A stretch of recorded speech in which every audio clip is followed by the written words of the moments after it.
안녕하세요. 존경하는 사천 하동 남해 지역 유권자 여러분, 저는 제22대 국민의힘 국회의원 예비후보로 등록한 이철호입니다. 저는 제 고향 남해에서 태어나서 쭉 자라오면서 부산, 서울로 가서 제 학업을 마치고 남해 지역에서 36년째 치과사를 지내고 있는 이철호입니다. 제가 36년 동안, 또 저희 선친이 43년 동안 이 지역에서 치과사로서 지역민들이 건강을 돌보고 있었지만은 안타까웠던 점이 이 지역에 14만 가까이 되던 인구가 이제 5만이 무너지고 4만서도 곧 무너지는 이런 지방 소멸이라는 단계에 처해 있습니다. 지방이 소멸되어 가고 있던 이런 안타까운 현실을 누군가는 막고 새로운 도약의 계기를 만들어야 되겠다는 생각을 가지고 제가 정치를 시작하게 됐습니다. 남해 지역의 군수 후보로서 출마를 하다 보니까 남해 지역으로서만 한정돼서는 살아남을 수 있는 한계가 있다는 것을 느꼈고, 또 우리 지역구인 사천, 하동, 남해가 같이 동반 성장을 해야 되겠다는 생각을 가지게 됐습니다. 이 지역 세 지역이 똑같이 심각한 인구 감소로 인한 지방 소멸의 위기를 맞고 있습니다. 이런 지역의 현실을 바꾸기 위해서는 어떤 방안이 있을까에 대한 끝없는 고민을 하면서 제가 몇 가지 공약을 일단 만들었습니다. 우리 지역에 지금 현재 가장 문제가 접근성이 취약하다. 내년에 곧 시작될 남부 내륙철도가 김천으로부터 진주, 고성, 통영, 거제로 이렇게 내려가는데, 우리 사천, 진삼천이 애초에 있었던 이런 철도가 이미 사라지고 있고, 지금 현재 그 진삼선에 화물기차만 간간히 다니는 이런 상태입니다. 남부 고속 내륙철도가 많이 구성될 때 꼭 필요해야 될 게 사천 역사를 만들어야겠다. 사천 역사를 만들어 가지고 사천, 하동, 남해 지역의 접근성을 개선시켜야겠다. 또 남해 여수간 해저터널이 내년에 착공이 됩니다. 앞으로 한 7년 후면은 여수와 남해 간의 그 접근성이 개선이 됩니다. 이 접근성이 개선되면은 우리가 필히 생각해야 될 게, 우리 지역 스스로가 인근 지역에 비해서 산업, 경제, 물가라든지 정규 여건이라든지 모든 경쟁력을 갖춰야 인구가 외부에서 유입돼가 들어올 거라고 봅니다. 이 지역의 인구를 늘릴 수 있는 방법은 일자리 창출밖에 없다고 생각합니다. 우장공청을 우리 사천 지역에 유치하고, 또 이 지역에 있는 카이가 FA50이라든지 KF21이 내년부터 양산이 되게 되면 거기에 따른 일자리도 더 늘어날 것이고, 또 양산 체제 이후에 유지, 운용, 보수하는 MRO 산업이 우리 사천 지역에 자리 잡게 된다면 양질의 젊은이들이 일자리가 또 많이 만들어질 거라고 저는 생각합니다. 남해 사천, 하동이 가장 근접할 수 있는 진교나 서포지역 일대에 윤석열 정부에서 추진하고 있는 첨단 국가 산업단지를 유치해서 거기에다가 도심 항공 운송수단 UAM이라든지 AAM 이런 드론 택시의 생산 기지를 이쪽에 만들어 가지고 앞으로 미래의 운송수단인 UAM, AAM 생산 기지를 이쪽에서 만든다면 우리 젊은이들이 많은 일자리가 제공되고, 젊은이들이 기회의 땅으로 보고 사천, 남해, 하동 지역으로 많이 유입돼 가지고 들어올 거라고 생각합니다. 그 다음에 기존 우리 사천, 하동, 남해의 기저 산업이 있던 농업에 관한 문제입니다. 농업 인구, 어업 인구의 고령화로 인해 가지고 사실 우리 기존 반농 반어 지역에서 이 농업이 지금 유지를 할 수 없을 정도로 고령화되어 있는 상태입니다.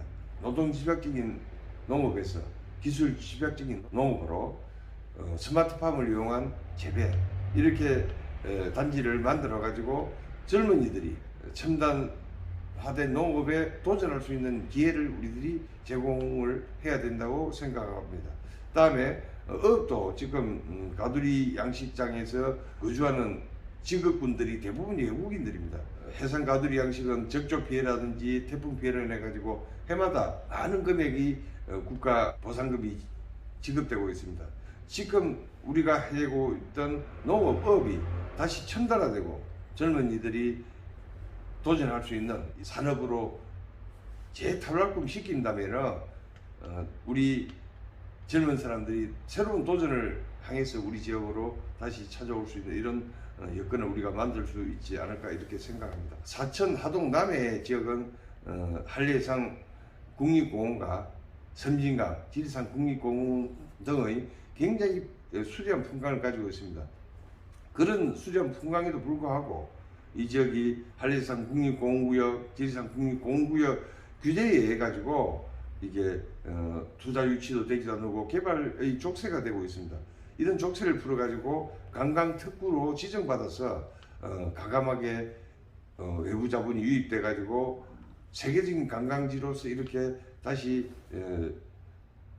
관광 인프라를 구축해 간다면 이 지역에 아까 말한 농업이 관광업과 같이 서로 융복합해서 1차 산업을 지나 3차 산업, 6차 산업으로 거듭나가지고 기존 있던 농업이 같이 서로 시너지 효과를 내가지고 지역 소득으로 기결되는 이런 새로운 우리 성장 모델을 만들어 가야 된다고 생각합니다. 제가 국회의원에 출마하는 이유는 지역 회생의 새로운 모델을 제시함으로써 대한민국의 지방이 처해 있는 똑같은 현실을 새로 반전시킬 수 있는 모델로 자리 잡음으로 인해 가지고 대한민국 성장의 하나의 큰 시금석이 될 거라고 저는 그렇게 믿어지지 않습니다. 네, 안녕하십니까. 저는 자유시민연합이라는 시민단체의 대표를 맡고 있는 최태일이라고 합니다. 오늘은 사천, 남해, 하동 지역구에 국민의힘 예비후보로 등록한 이철호 후보님과 인터뷰를 하기 위해서 와 있습니다. 자, 첫 번째 질문 드리겠습니다. 1973년생인 한동훈 국민의힘 비대위원장의 등장으로 올해 총선에서는 세대 교체의 바람이 세게 불 것으로 전망되고 있습니다. 후보님은 1956년생으로 한국 나이로 올해 69세가 되는데 국회의원이 되기에는 나이가 많은 것이 아닌가요? 저도 좀 나이가 많다고 생각합니다. 그렇지만 수치상의 나이보다도 저는 정신적인 나이가 굉장히 중요하다고 생각합니다. 사람이 육체가 늙으면서 정신까지 같이 늙어가는데 저는 이렇게 아직도 우리 지역을 어떻게 살려야겠다는 이런 일련 또 생각 자체가 저는 젊다고 생각합니다. 그리고 이 지역이 전국의 최고 고령화된 지역입니다. 사천을 제외하고 남해 하동은 고령화율이 40%가 넘고 사천 남해 하동을 통틀어 가지고 해도 고령화율이 38%에 가깝습니다. 그래서 이 지역에 만 70살이 넘어야 청년에서 빠집니다. 그 정도로 고령화된 지역이기 때문에 저는 제 나이가 이 지역에서는 중간 나이쯤 된다고 생각합니다. 두 번째 질문 드리겠습니다. 선거관리위원회의 정보 공개 내용을 보면 후보님은 전과가 하나 있는 것으로 나타나 있습니다. 전과의 구체적인 내용을 말씀해 주시고 국회의원으로서 결격 사유가 아닌지 해명을 부탁드립니다. 몇 년 전에 제가 젊었을 때 제가 무면허로 한번 벌금을 낸 적이 있습니다. 그때 저는 제가 무면허 상태인 줄 몰랐습니다. 제가 바쁘게 치과에서 진료하고 막 하다 보니까 제가 그 운전면허 적성 검사 기간이 지나버렸는데 적성 기간이 지나고 1년이 훨씬 넘었어요. 그래가지고 무면허 상태가 된 줄도 모르고 운전하다가 적발해서 그제야 알고 제가 벌금을 내고 다시 면허를 이수해가지고 다녔습니다. 세 번째 질문 드리겠습니다. 사천 남해 하동 선거구에는 현재 국민의힘 예비후보 등록한 분이 모두 5명이 됩니다. 후보님이 다른 분들에 비하여 국회의원이 되어야 할 특별한 강점이 무엇인지 말씀 부탁드립니다. 과거에 서울에서 좋은 직위에 있다가 선거 때가 되면은 공천받아서 이 지역 출신이라고 해가지고 국회의원이 당선되고 임기를 마치고 나면 또 수도권 시민으로 돌아갑니다.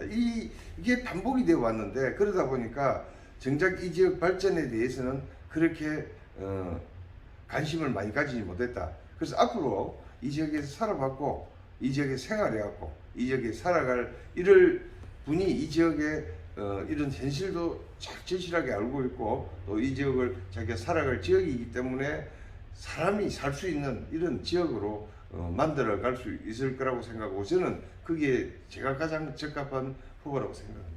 다음 질문 드리겠습니다. 후보님은 현재 국민의힘 노동위원회 부위원장직을 맡고 계신 것으로 알고 있는데요. 제가 공인 노무사거든요. 그래서 노동 분야에 대한 관심이 많습니다. 후보님께서 노동위원회 부위원장으로서 특별히 역점을 두고 하신 일이 있으신가요? 그동안에 노동위원회 회의에 참석을 하면서 여러 가지 노동법에 대한 공부도 하고 있고, 특히 또 인연 있는 게 제 딸이 노무사입니다. 공이 노무사입니다. 그러다 보니까 뭐 딸하고 이 우리 한국의 노동 환경에 대한 논의도 자주 하면서 저는 이렇게 생각합니다. 지금 한국이 노동자들이 그 이연화가 되어 있는 게 참 문제라고 생각합니다. 진짜 보호받아야 될 노동자들은 보호를 받지 못하고 정작 기종노동들, 그 조직이 잘된 민노총, 한국노총, 또 이런 상위 노동 단체들은 충분한 대우를 받으면서도 정작 하청업체에 있는 노동자들은 노동에 대한 수혜를 많이 받지 못하고 소외되어 있는 부분이 노동 현실이라고 봅니다. 그래서 노동계의 이연화 부분을 좀 더 바꾸고 노동에 대한 혜택이 골고루 우리 노동자에게 돌아갈 수 있는 이런 노동 환경을 만들어야 되겠다는 게 제 개인적인 생각입니다. 네. 노동시장 이중구조가 예, 이중구조가, 지금 대한민국의 노동 문제의 가장 큰 문제라고 저도 그렇게 생각하고 있습니다. 다음 질문 드리겠습니다. 국회의원은 지역구 주민의 이익을 대변하기는 하나 그보다는 국민 전체의 이익을 대변하여야 하는 역할이 보다 강조되어야 할 것입니다. 현재 대한민국의 정치 상황에서 국민 전체의 이익을 대변하는 국회의원으로서 갖춰야 할 자질은 무엇이어야 할까요?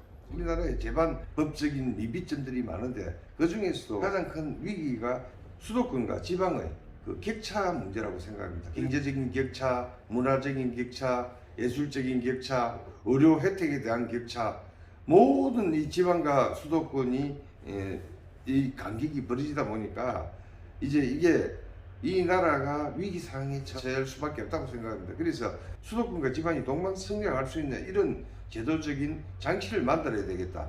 그래야 이 나라가 수도권 따로 지방 따로 이렇게 유연화되는 구조가 아니고 수도권과 지방이 유기적으로 서로 상생의 관계가 형성될 수 있는 이런 구조를 만들어 가야 되는 게 국회의원이 해야 될 몫이라고 생각합니다. 다음으로 우리 역사에 대한까지 질문 좀 드려보도록 하겠습니다. 일제시대는 우리 민족사에서 지워져야 할 치욕스러운 수탈의 시대라고 보는 관점이 있고요. 비록 일본인이라는 이민족이 지배하였지만 사기업의 육성과 개인의 권리 자각이 태동된 근대화가 시작된 시대라는 관점이 있습니다. 후보님의 견해는 어떠하신지요? 저는 일제시대에 대해서는 우리나라의 치욕의 역사고 우리 민족이 반성해야 될 역사라고 생각합니다. 물론 우리나라를 지배했던 일본이라는 나라에 대한 민족적인 원한이라든지 이런 걸 가지고 있겠지만 사실 엄밀하게 보면 그 당시 우리 대한민국의 철도, 도로, 항만 이런 것들은 일제시대라는 부정적인 시대임에도 불구하고 근대화되기 위한 기반 시설을 많이 구축한 면도 또 일면 있습니다. 그래서 일제가 가지고 있던 가장 부정적인 면도 많지만은 일면 또 우리나라가 근대화될 수 있는 기틀을 마련하는데 어느 정도는 기여했다고 이런 생각도 합니다. 무조건 반일을 하기보다도 거기를 해야 된다. 이제는 일본만큼 우리나라가 경제적인 수준도 근접되어 있고 이제는 일본을 반일을 할 것이 아니고 일본보다도 더 앞서가는 거기를 할 수 있는 이런 민족 정신을 이렇게 다시 고양시켜야 되겠다는 생각을 가지고 있습니다. 다음 질문 드리겠습니다. 대한민국의 건국이 1919년 상해 임시정부에서 비롯되었다는 설과 1948년 대한민국 정부 수립을 건국으로 보아야 한다는 설이 있는데 후보님의 견해는 어떠하신지요? 나라라는 것은 국토가 있어야 되고 국민이 있어야 되고 또 그에 따르는 헌법이라든지 제반 그 요건이 갖춰야 되는데 상해 임시정부 그걸 건국이라고 하는 것은 좌파 세력들이 그 일부 주장이죠. 실제적으로 우리나라의 건국은 1948년 이승만 대통령에 의한 그 우리 대한민국 수립이 건국 일자죠. 다음 질문 드리겠습니다. 박정희 대통령에 대한 질문인데요. 박정희 대통령이 경제적으로는 엄청난 성공을 거두었지만 정치적으로는 5.16 군사 쿠데타와 1972년 유신헌법 제정 및 그에 수반된 여러 긴급 조치의 발동 등으로 독재 정치를 하여 민주주의를 후퇴시켰다라는 평가가 있는데 이에 대한 후보님의 견해는 어떠하신지요? 유신헌법을 할 때 제가 그때가 중학교에서 고등학교를 들어갈 때입니다. 유신헌법을 탈탈탈 외웠습니다.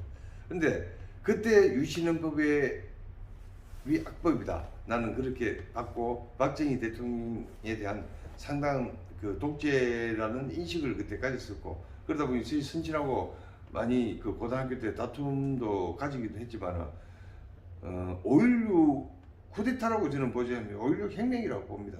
그 당시 우리나라의 그 민주화된 모습이 솔직히 나라답지 않은 나라다 보니까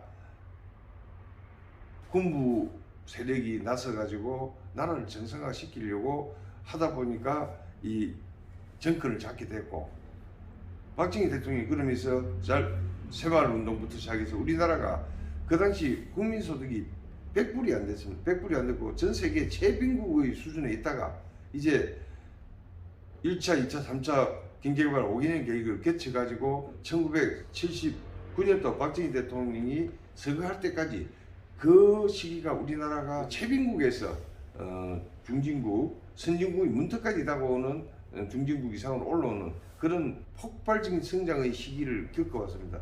그런 시기를 겪고 난 다음에 다시 민주화를 갔는데 역대 박정희 대통령 때 그 당시 있었던 이 동남아 국가라든지 아프리카 국가를 보면은 그 당시 똑같이 출발했지만 대한민국 같이 그 경제적인 부를 이루고 민주화를 이룬 나라가 없습니다. 그렇다면 박정희 대통령이 우리나라 산업화를 시키고 우리나라를 가난으로부터 탈출시키고 원조를 받던 나라에서 원조를 해주는 나라로 만든 아주 위대한 우리나라의 국보라고 저는 생각합니다. 그 이후에 유신헌법을 만들면서 장기 집권으로 갔던 거는 거기에 대해서는 약간 저는 뭐 좀 부정적인 의견은 가지고 있습니다만 전체적인 맥을 볼 때 대한민국을 이 정도의 그 10대 경제대국으로 진입할 수 있도록 만든 큰 역할을 하신 우리 대한민국의 국부라고 생각을 하고 있고 저는 그 다음에 산업화가 되고 경제적인 부가 이루어지지 않으면 민주화는 따라가지 않습니다. 일단 경제적인 그 성취를 이루고 난 다음에 그 민주화가 뒤따라오는 것이지 뭐 지금 보면은 산업화돼가 경제적인 부를 못 이루는 나라는 민주화된 나라가 하나도 없습니다. 그래서 박정희 대통령이 민주화에도 기여를 했다. 산업화를 시키면서 국가의 경제력을 키워옴으로 인해 가지고 민주화가 될 수 있는 기틀을 마련한 분이다. 저는 그렇게 생각합니다. 다음 질문 드리겠습니다. 대한민국은 2차 대전 이후에 산업화와 민주화 두 가지 모두를 성공시킨 유일한 국가로 평가되고 있습니다. 대체로 산업화는 주로 우파가, 민주화는 주로 좌파가 주도하는 것으로 알려져 있습니다. 좌파 정치인들은 젊었을 때 민주화 운동을 하는 것에 대단한 자부심을 가지고 있으며 그에 대한 보상을 위한 각종 법을 제정하였습니다. 좌파가 하였다고 하는 민주화 운동이 과연 법으로 보상할 만한 가치가 있는 의미 있는 운동이었다고 평가받아야 할까요? 민주화를 위해서 노력을 안 한 사람이 그 시대에 아무도 없습니다. 다 민주화를 위해서 넥타이 부대들도 나고 했는데 유독 몇몇 지역의 사람들이 그것을 항상 자기들이 훈장이나 해내고 정부에서 특히 민주화 보상법이라든지 특정이 해가지고 특혜를 주고 있는 이런 거는 그 진짜 없어져야 될 악법이라고 저는 생각합니다. 누구나 국민들이 민주화를 위해서 노력을 안 한 사람이 없어요. 특정인만 한 게 아닙니다. 그 시대에 살았던 사람은 전부 다 민주화를 열망했고 어떤 형태로나 민주화를 위해서 노력을 다 했던 분들이 우리 국민 전체입니다. 그래서 특정 세력들이 자기들이 민주화의 주역이라고 해가지고 항상 영수증 내밀고 또 특혜를 받는 것은 이제는 바뀌어야 될 시기라고 생각합니다. 다음 질문 드려보겠습니다. 혹시 서울의 봄 영화를 보셨는지요? 저는 서울의 봄 영화를 안 보고 1200만 명이 넘는 관객을 모은 영화입니다. 근데 그 주된 줄거리는 12.12를 일으킨 전두환 보안사령관은 반란군의 수괴이고 이것을 막은 장태환 수경사령관을 영웅으로 묘사하고 있습니다. 이에 대한 후보님의 의견은 어떠하십니까? 역사 왜곡이죠. 박정희 대통령을 시해한 김재규하고 정승화가 그 공간에 옆에 있으면서 공범인양 조사를 당연히 그 보안사령관은 해야 될 일이고 그 당시 우리나라의 대통령이 서거된 상태에서 최규하 대통령이 그 권한 대행을 맡아가지고 이제 하고 있는데 이 나라가 풍전등화에 있는 상황에서 보안사령관으로서 역할, 장태환 그 수경사령관으로서 역할을 다 한 거지. 한 사람이 악마고 한 사람이 뭐 영웅은 아닙니다. 그 당시 돌아가는 상황이. 그래서 나라가 안정이 되었고, 그 다음에 국민들이 선택에 의해서 그 전두환 대통령이 또 뭐 물론 뭐 장충체육관에서 됐다고 하지만은 일단은 그 간접선거든 대통령이 됐고, 그 분이 우리나라를 또 그 이끌면서 과도 있었지만은 공이 저는 또 많다고 봅니다. 그 우리나라의 그 정보통신이라든지 여러 가지 경제력을 이렇게 다시 한 번 더 재도약시킨 그런 시기였다고 생각하고, 어떤 영화가 역사의 사실을 한쪽만 보고 이렇게 왜곡해야 된다는 것은 우리 국민들한테 잘못된 정보를 이렇게 주입하는 거라 생각하고, 이거는 아주 잘못된 부분이다. 이게 대한 대응하는 영화가 나와가지고 사실을 바로 잡아줘야 되겠다는 생각을 가집니다. 다음 질문 드려보겠습니다. 우리 김영삼 대통령에 대한 말씀을 한 여쭤보겠는데요. 김영삼 대통령은 당선 이후에 그 전에 이승만, 박정희, 전두환, 노태우 정권까지 모두 부정하고 새로운 문민 시대를 연다고 하였습니다. 그 김영삼 정권에 대한 후보님의 총체적인 평가는 어떠하신지요? 김영삼 대통령에 대해서는 우리나라를 이렇게까지 올려놨던 상황에 자기가 이 대한민국에 갑자기 이렇게 나타난 게 아니고, 전자에 있었던 정권들이 한 단계 한 단계 쌓아놓은 걸 딛고 자기가 문민정부라고 들었었는데, 자기가 딛고 어떤 계단들을 부정한다면 자기 자체도 부정이 되는 거예요.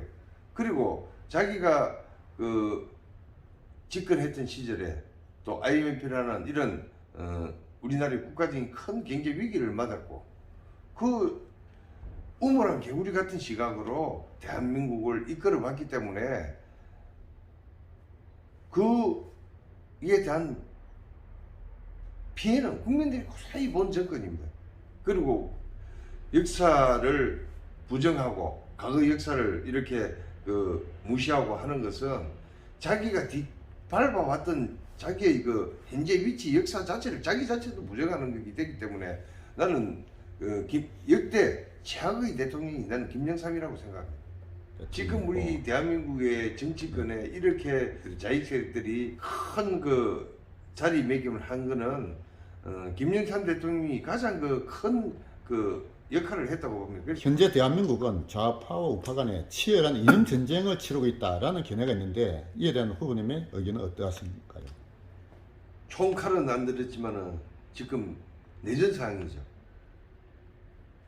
국민을 위한 팩트, 그 다음에 이 사실에 입각한 내용을 이렇게 국민들에게 호소하고 그걸 자기 정치에 반영을 하는 것이 아니고 국민을 속이고 왜곡하고 하는 것을 지금 계속 반복하고 있습니다. 특히 언론이 작용화 돼가지고 국민들한테 올바른 정보를 이렇게 주지를 않습니다. 작용화된 언론, 그 다음에 문화예술계의 작용화, 이런 것들을 우리 그 자유우파 세력들이 이제는 그대로 두고 보고 있어서는 안 됩니다. 진짜 왜곡된 아까 서울의 봄 영화 같은 거는 거기에 대한 반대에 대한 것도 하고 보지 않는 이런 운동도 전개를 해가면서 우리 자유우파 세력들이 이제 불법 왜곡 이런 데 대한 과감하게 일어서서 거기에 대한 단죄를 해야 될 시기다. 그냥 가만히 있으면은 눈 뜨고 이 나라가 작용화돼서 넘어간다고 봅니다. 그래서 굉장히 심각한 상태다. 이 시기가 우리 국민들이 자유우파 세력들이 분연히 들고 일어나야 될 시기라고 생각합니다. 대한민국의 이념 진영을 흔히 보수와 진보로 구분하고 있습니다. 우파를 보수라고 부르면 좌파를 진보로 불러줘야 하는데, 이런 구분은 좌파의 용어 전술에 우파가 말려든 것이라는 지적이 있습니다. 이에 대한 후보님의 견해는 어떠하신지? 100% 공감을 합니다. 지금 보수와 진보는 좌파, 우파의 그 개념하고는 별개의 개념입니다. 우파 중에서도 진보적이고 혁신적인 생각을 가지고 있는 사람들이 많고, 좌파 중에서도 진짜 보수 골통들이 많습니다.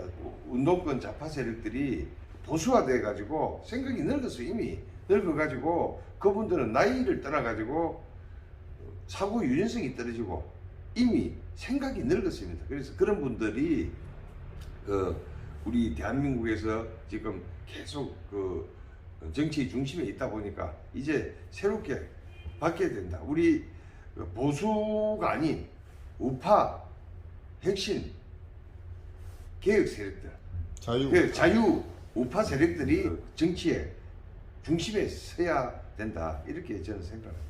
대한민국 국민의 정치 성향을 흔히 좌파, 우파, 중도파로 구분하고 있습니다. 그래서 우파가 승리하기 위해서는 중도파를 흡수해야 한다고 하는데 중도파를 흡수하기 위한 전략은 어떠해야 할까요? 중도파를 흡수하려고 잡적으로 흘러가는 건 아니라고 봅니다. 우파 세력들이 가장 해야 될 것은 대다수의 국민들이 느낄 수 있는 정당성, 그 다음에 국가를 위한 애국심, 이게 전제가 바탕이 된 정책과 행동을 한다면은 우리 중도층에 있는 그 세력들은 당연히 지지를 하고 따를 수밖에 없죠. 우리 우파 세력들이 해야 될 것은 대한민국의 애국심을 기초로 해가지고 대한민국의 전체에 정당성을 부여받을 수 있는 이런 정책과 행동을 한다면 자적으로 치우치지 않더라도 우리 대다수의 국민들은 공감하고 우리 우파 세력을 지지할 거라고 저는 그렇게 생각합니다. 박근혜 대통령이 후보 시절에 중도파를 흡수하기 위하여 김종인의 경제민주화론을 채택하였는데 그 정책이 잘못되었다는 견해가 있습니다. 이에 대한 후보님의 의견은 어떠하신지요? 저는 경제민주화라는 것은 이율배반적인 용어라고 생각합니다.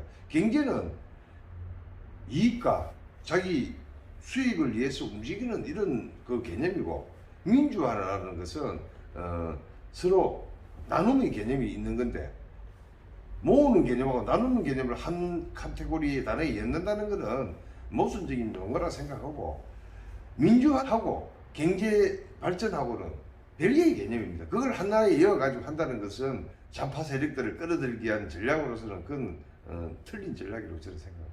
다음으로는 좀 구체적인 정책에 대해서 여쭤보겠는데요. 상속세에 대한 좀 질문 드리겠습니다. 상속세는 이중과세이며 과도한 상속세로 인하여 가업 승계가 제대로 이루어지지 않고 있고 경영 마인드를 저해하고 있어 결과적으로 경제 성장을 저해하는 주된 요인으로 보는 견해가 있습니다. 그래서 상속세 자체를 폐지해야 한다라는 견해도 있는데 이에 대한 후보님의 견해를 부탁드립니다. 창업을 해서 대기업을 만들고 나면은 그 기업 정신이 자기 자식이나 가족들한테 이어가서 그 기업이 유지가 돼야 되는데, 우리나라의 지금 상속세 제도로서는 기업을 정상적으로 유지할 수가 없는 이런 진짜 공산 국가에서 일어날 수 있는 이런 악법이라 생각합니다. 이익을 만들어 가지고 자산을 형성을 할 때 세금을 내고 자산을 형성을 해 가지고 그 자산을 모은 자산을 내 가족이 가져서 이어받아서 계속 운영을 할 수 있도록 해야 되는데, 이미 세금을 다 받아내 놓고 또 자식한테 남겨준다고 아주 징벌적인 상속세를 과세한다는 것은 자유경제주의 국가에서 저는 있을 수가 없는 일이라고 생각합니다. 그래서 상속세를 폐지하는 게 저는 맞다고 보고, 꼭 폐지하기가 당분간 간다면은 이제 10% 부가세 정도로 10%로 이하로 최소화시키는 게 맞다고 저는 그렇게 생각합니다.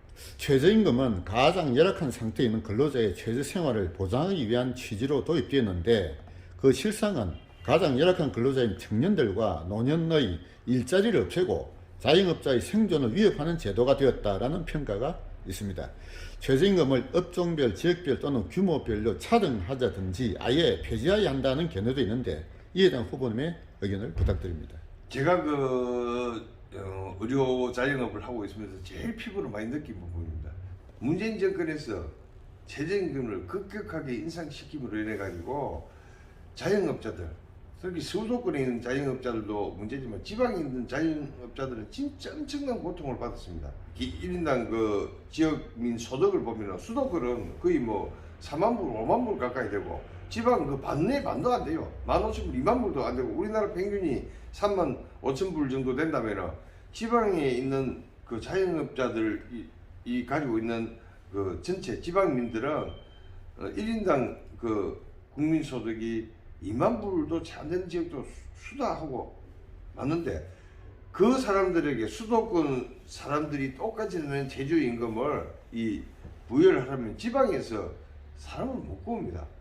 그러다 보니까 그 휴유증 때문에 지역에 그 알바부터 시작해서 그런 임금을 받고라도 자기 생활을 할 수 있는 모든 일자리가 사라졌습니다. 최저임금 제도를 더 이상은 올리지 않고 이걸로 동기를 시키고 그 다음에 고용과 해고가 자유로운 노동 환경을 만들어가면서 짜투리 일자리들이 많이 그렇게 되면 생기는데 지금은 제도적으로 정부가 이렇게 막아다 보니까 우리 지역 같은 경우에는 수도권에는 최저임금 뭐 200만 원 가까이 되는 최저임금을 주기가 참 부담 없을 수도 있지만은 이 지방에는 이게 고통입니다. 그래서 고용을 하고 싶어도 많이 못해요. 결국은 그 자기 스스로 노동을 종업원의 노동을 대신할 수밖에 없는 자영업자들이 그런 현실과 환경에 처해 있는데 이거는 진짜 앞으로 개선돼야 될 부분이고 뭐 낮출 수는 없겠지만 지금 이 상태로서 당분간 10년이든지 이렇게 동기를 시켜서 자영업자들이 다시 그 정상적인 그 고용 환경이 될 때까지 이렇게 동기를 내야 된다고 저는 생각합니다. 마지막 질문은 드리겠습니다. 이번 예비후보 등록을 결심하게 된 각오의 말씀 다시 한번 부탁드리고요. 만약에 공천에서 탈락할 경우 공천된 후보의 당선을 위하여 적극적으로 협조할 것인지 말씀을 좀 부탁드리겠습니다. 예비후보로 등록을 하게 된 것은 아까 제가 말씀드렸듯이 이 지역이 소멸 위기에 처해 있다. 이걸 누군가는 바꿔야 되고 여기에 대한 세법을 내놓아야 되는데 역대 우리 지역에 있었던 위원님들이 한 번도 거기에 대한 해법을 제시를 하지 못했기 때문에 그 안타까움 때문에 저라도 이제 그런 방향을 제시를 해야 되겠다. 제가 국회에 가면은 그 부분에 대해서 더 적극적으로 정책도 입안하고 입법적인 사항도 만들고 하겠지만은 만약에 국회를 못 가더라도 내가 여기에 대한 해법이라든지 이런 문제점을 제시하는 것만 하더라도 충분히 가치가 있다고 저는 생각합니다. 그래서 뭐 제가 되면은 뭐 열심히 또 의정 활동을 하면서 지역 발전에 노력을 하겠지만은 만약에 다른 분이 되더라도 우리 국민의힘 동지고 또 앞으로 같이 국민의힘에서 또 지역 발전을 위해서 크게는 나라를 위해서 같이 힘써야 될 동료이기 때문에 저는 당연히 그분 당선을 위해서 열심히 도울 거라고 이렇게 말씀드립니다.